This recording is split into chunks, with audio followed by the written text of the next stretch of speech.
Hey everybody, I just wanted to show you all this really cool rock that is found in primarily one area in western lower Michigan, which is on the shore of Lake Michigan. Trying not to say Michigan too many times in this. So, this rock, it's got a couple different names. I initially learned that they were called lightning stones. They're also known as Michigan geodes, which technically they aren't because they're not hollow on the inside with a cavity. They're actually this is clay that's hardened, and it's the cracks are filled with calcite. It's very pretty under the right lighting. I'm doing my best here. Ah, they are also known as Septarian nodules, which can be found worldwide. There's, different parts of the world they have different kinds of Septarian nodules. The ones I find over here on this side of Lake Michigan and Wisconsin, the base rock of them is, I'm not exactly sure what it is. I would say maybe basalt. Later I'll get an example of some of mine that I find here, and they are nothing like these. These are just extremely unique. They're found primarily in Allegan County and the shores there. My sons and I gave them a project when we were at the beach a couple days ago over there. I wanted them to find as many of these as they could because there's a really cool art project that I'm gonna work on with these. We've got a lot. These need to be slabbed, actually, a lot of them, because the inside. So I guess that's maybe where people get the geode aspect from. A lot of times they can look like a sunburst in the middle, or a starburst, whatever you want to call it. Oh man, I have buckets full of these. But yeah, little intro to this sweet rock that's only found on a certain area of Lake Michigan. Very pretty. I'm in love with these things. All right, I'll be back. All right, I'm back. I thought I would quickly try and show the Septarian nodules, also known as the lightning stones, that I have found here on these shores of Lake Michigan in my side of the lake, which is northeast Wisconsin. And compared to the Michigan geodes, septarians, all the different names for them, mine over here that I find, the base rock, like I said earlier, to me, I think this is mostly basalt, and then the calcite that has infiltrated the veins in the rock.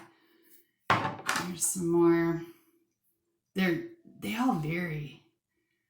They're strange.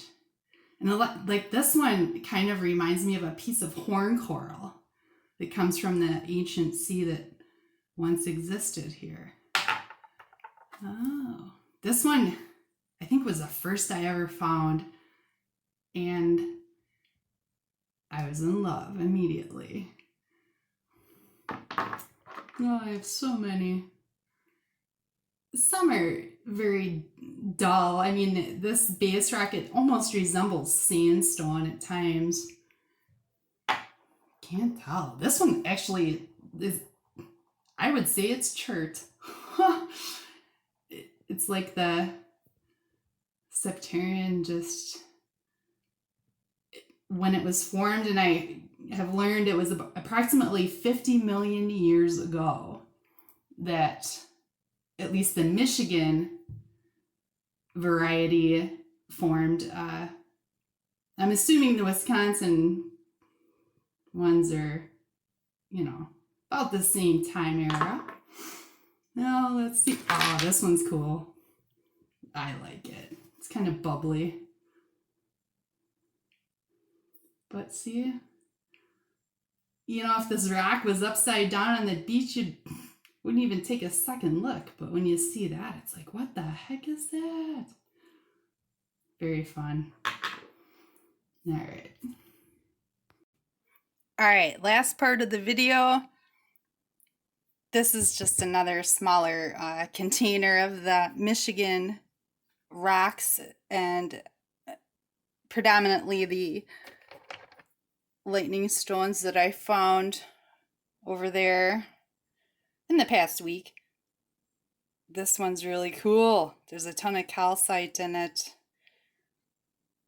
I guess there's ways that you can polish them, but they don't really come out shiny. They, you know, it's clay.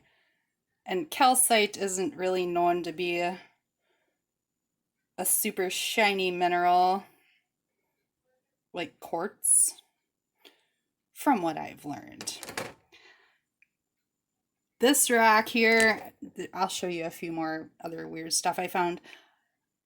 I reached out to some fellow rock hounds, and the common consensus is that this is something called actinolite, which is a natural form of asbestos that is considered rare. Evidently, it was first mined up near Toronto, Canada, and then I'm assuming a chemist or an engineer of some sort came up with a way to make the asbestos that we all know what it is these days, the bad stuff. I'm actually afraid it has not been any research on this stuff from what I can find, whether or not it's safe to polish. I'm assuming it's not like, you know, the man-made asbestos that's deadly and causes lung cancer and stuff, but I don't want to risk it. But this thing is super cool just the way it is to me. I love it. Oh, hold on. I got one more thing to show you. Okay, last stuff, I promise. This is obviously in water. I found 2 sweet Lake Superior agates. They're not the smallest ones I've ever found, but I actually found these on the western shores of Michigan. This has a lot of eyes in it. Oh, I hope this is focusing a little. I was shocked. I really didn't realize how cool it was until I got home later and really checked it out. Anyway, there's a piece of a Lake Superior agate, a nodule right there. This is a big piece of glass. It's manganese, actually. This lighting doesn't make it show up very well at all. And there's some like cracks in it in the middle. I've soaked this in vinegar for 5 days. It has improved in appearance, but that dirt in there will not come out. Well, I guess that's the way it's supposed to be. This is one of the weirdest pieces of like wavy light blue glass. I wouldn't really consider this cobalt. You know, it's almost like art glass of some sort. Yeah, I found it on the beach out there, along with a lot of other glass. And lastly, a little pudding stone, famous in the state of Michigan. My grandparents used to live up near Cadillac, and my grandpa built a rock wall out of these things, and I mean, they were huge. Back in the late 60s, early 70s, when they built their home up there. And I was fortunate enough to hear stories from my grandpa. He found them in the Pine River. in between Manistee and Cadillac area. So, all right. Thanks for putting up with me once again, and have a good night.